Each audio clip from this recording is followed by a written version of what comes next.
You're listening to WTIM, your information station, and it's time now for your expanded local news. An Illinois State Police squad car was hit early this morning on Interstate 57 in Douglas County while a trooper was directing traffic around an earlier crash. State police say that around 5:50 a.m., the trooper was parked across the northbound lanes near milepost 203 with emergency lights activated, directing drivers to exit onto Illinois 133. A Chevrolet Trailblazer failed to move over and hit the front passenger side of the squad car. The trooper was outside of the vehicle at the time and was not hurt.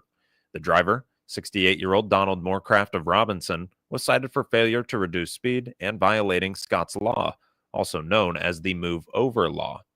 So far this year, state police have reported 12 Move Over Law crashes. That's compared to 27 as of last year, which left 12 troopers injured and one dead. Illinois law requires drivers to slow down and move over for any vehicle with flashing lights. Fines start at $250 and can go as high as $10,000.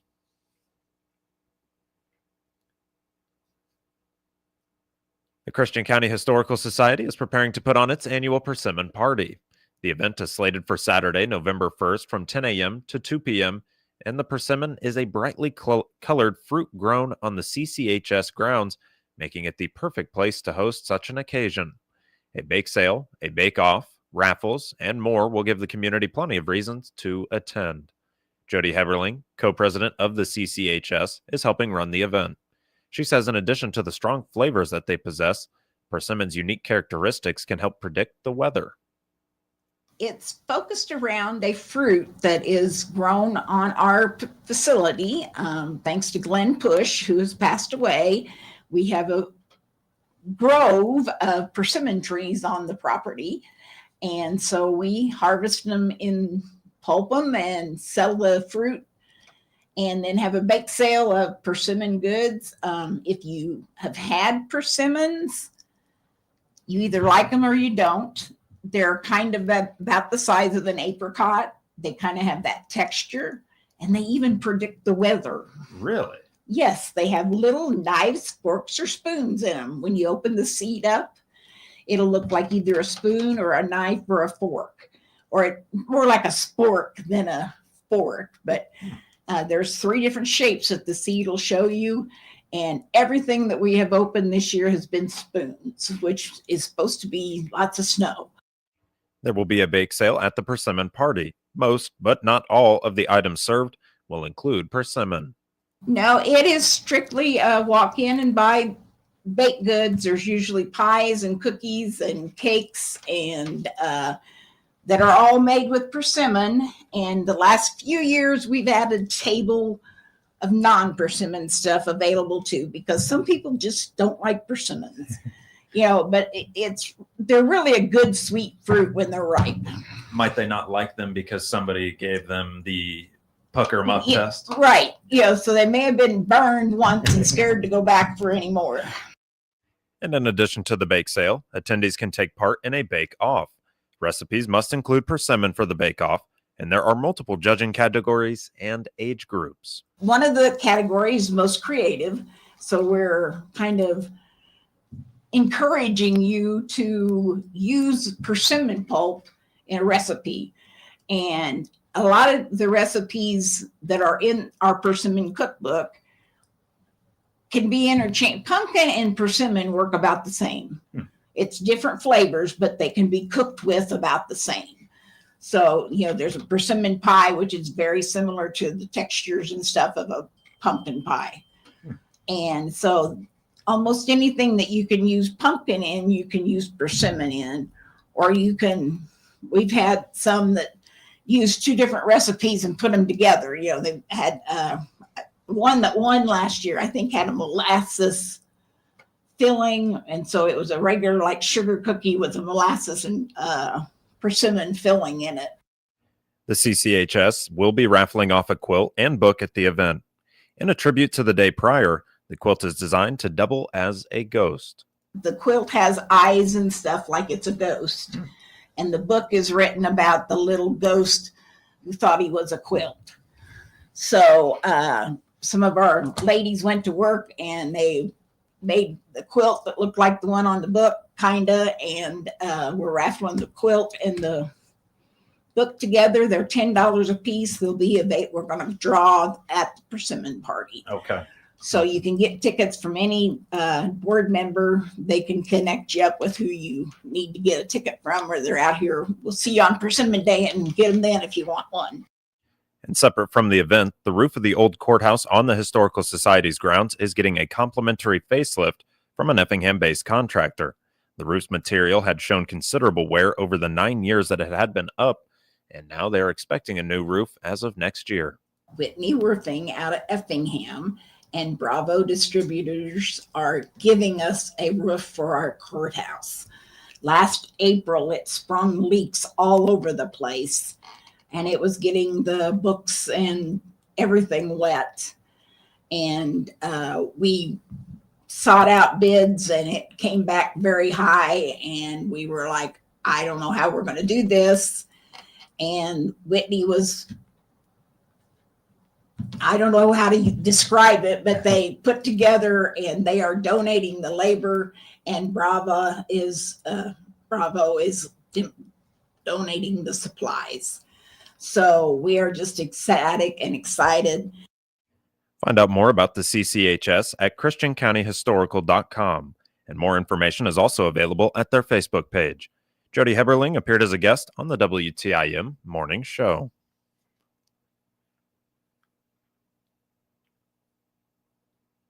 State Senator Doris Turner is calling on federal lawmakers to reach an agreement to end the ongoing government shutdown before November 1st, when Supplemental Nutrition Assistance Program, or SNAP, benefits could be interrupted. Nearly 2 million Illinois residents depend on SNAP to help cover basic nutrition needs. Turner says a shutdown could put those benefits and families who rely on them at risk. The Springfield Democrat represents more than 50,000 people in her district who receive SNAP assistance. She says that food aid programs provide critical support for children, seniors, veterans, and people with disabilities. Turner says that she's working with the state and local organizations to prepare for any potential disruptions, and also to make sure that vulnerable residents continue to have access to food assistance. This will conclude the first portion of your expanded local news, and it's brought to you by Taylorville Community Credit Union. Life moves fast and your banking should keep up. This is Will Perkins. At Taylorville Community Credit Union, managing your money is easier than ever. With our 24/7 online banking and mobile app, you can check your balance, transfer funds, and pay your bills. Anytime, anywhere, safe, secure, and just a tap away. For more information, call or stop by one of our local branches. TCCU, local banking that goes wherever you do. Member NCUA. The Taylorville community has a full calendar of fun events at local parks to look forward to. While November is a mostly quiet month in that regard, December is when the action really picks up. The lineup includes regular events for this time of year, along with some new ones. Registration slots are filling up quickly, illustrating the high demand and excitement for what's to come. The first such event is the Snowflake Pageant on November 30th. Recreation Director Jessica Frank says registration opens a month prior. And so then we will have our Little Miss and Little Mister, and they'll be able to enjoy all of the events with us throughout Christmas. Because normally that's been a little later in the month, but we thought we'll bump it to the very beginning, and they'll be able to enjoy that with us. So November 30th, the Snowflake Pageant registration is open for that? It opens on October 30th. Opens on October 30th. So we will get that posted online. Multiple people have already called. It's a very popular event, especially for the girls. So we cap at 15 girls. So just be ready to get your paperwork in, because it's the first 15 and we can't hold, we can't wait. We just need to get you in. So love to see a lot more Little Misters. Last year we only had one. Wow. And it's really hard to kind of get them out, but we would love to see more. The Jingle Bell Walk is scheduled for December 3rd, with the Jingle Bell Roll set for the following night. And for the latter event, attendees will be able to rent golf carts to drive through the park and take in the display of lights. The 6-seat carts are all reserved, while only a handful of 4-seat carts even remain. I mean, everybody, well, the people that had asked for it, they were traveling to other places to do things like that on, golf courses and stuff like this. This is a much larger display of lights than any of those smaller things. And I mean, I think it's pretty awesome that our community could have it. And people that are registering aren't just from Taylorville. I mean, I took one last week from Jacksonville, one from Chatham. So I know that it's not really, really far away, but it's just families are looking for something like that to do that's different. And I think it's awesome that we're able to do it. I think it's amazing. Battery Specialist is coming in to do that. But to talk with them, it's something they've always wanted us to do that we just never came together on it. And as the holidays get closer, the schedule gets busier. On December 13th at 9 a.m., the community can enjoy the Grinchmas breakfast at the Manners Park Dining Hall. This is another event for which limited space remains. So Breakfast with the Grinch, and that event is actually filling up very, very fast. I would say it's probably 75% full right now. We can only fit 100 people seated in there for a meal. So I mean, a lot of people showed up for events last year and they just simply can't fit. I mean, there are fire codes that apply to the building and how many we can fit in there. And so I'm very sorry, but you will really need to work on, planning that or making that be a part of your Christmas now if you intend to attend that, because it's going to be full. 5 days later is another new event that the Park District is putting on. On December 18th at 6 p.m., there will be dinner and live music also at the dining hall. There are 16 performers, so this reduces the number of people who can attend compared to the Grinchmas breakfast.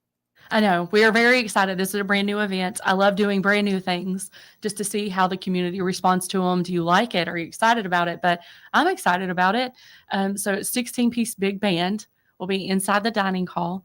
And so because of that, the seating is limited to 54 participants for that. And so that will be dinner and dancing. So dinner is going to be Florinda's.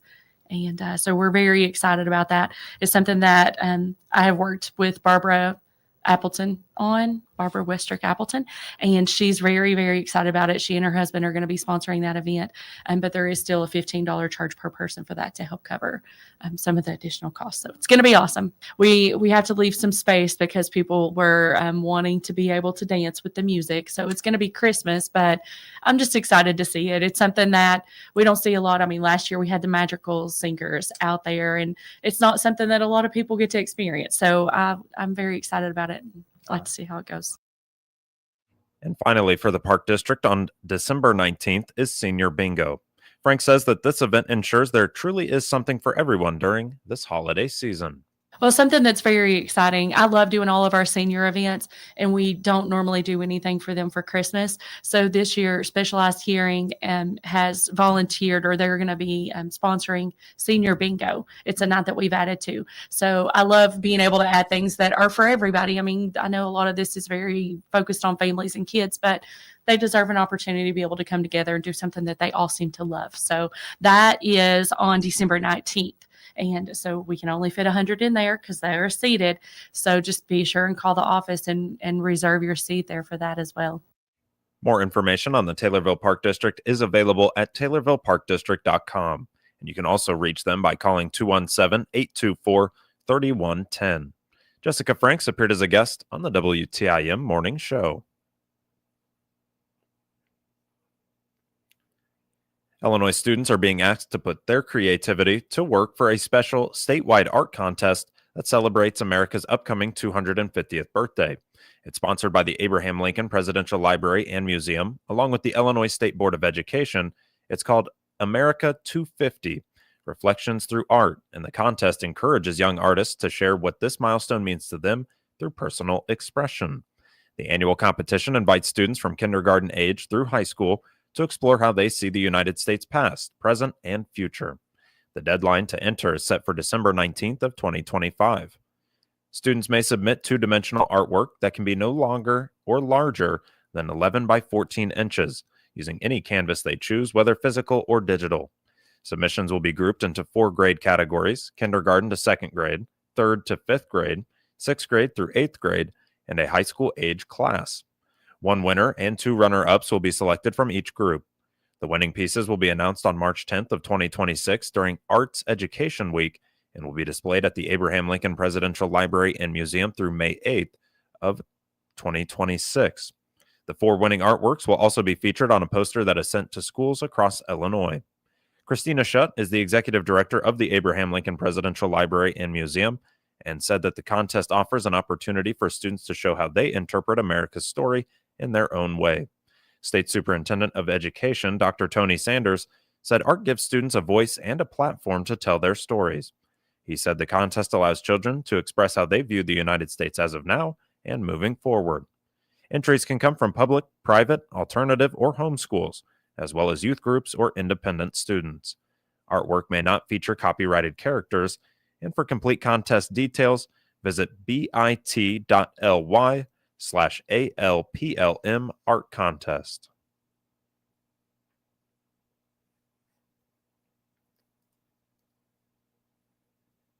There's a bipartisan effort underway in the Senate to reopen the government as a pause in food aid looms in the background. This week, the government shutdown reached its fifth week, with SNAP benefits on the verge of a lapse. But according to Illinois Senator Dick Durbin, lawmakers could reach common ground by the end of next week.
Late Thursday night, the Senate adjourned for the weekend after lawmakers failed to find common ground.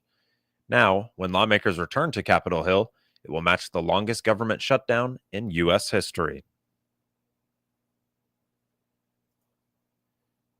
This will conclude the second portion of your expanded local news, and it's brought to you by C&B Bank and Trust.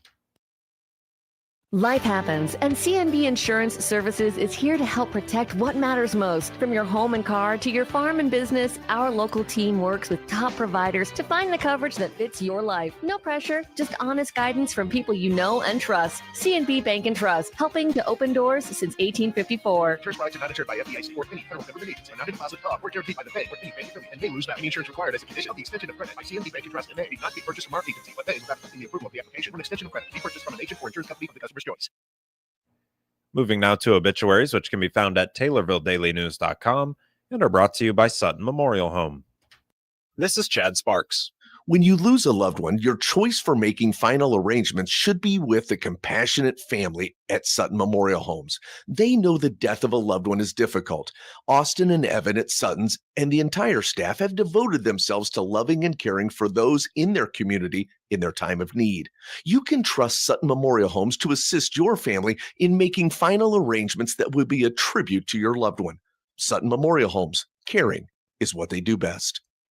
93-year-old Lyle Leroy Reller of Taylorville died on October 27th, and a private service will be made for him at a later date. Funeral arrangements are being handled by Sutton Memorial Home in Taylorville. 88-year-old Nellie Fleming of Rochester died on October 21st. Visitation is November 13th from 10 a.m. to 11 a.m. at Sutton Memorial Home in Taylorville. Funeral service will be November 13th at 11 a.m. at Sutton Memorial Home in Taylorville. Funeral arrangements are being handled by Sutton Memorial Home in Taylorville. 63-year-old Rhonda Corbin of Morrisonville died on October 23rd. A celebration of life will be on November 8th from 1 to 4 p.m. at Morrisonville American Legion in Morrisonville.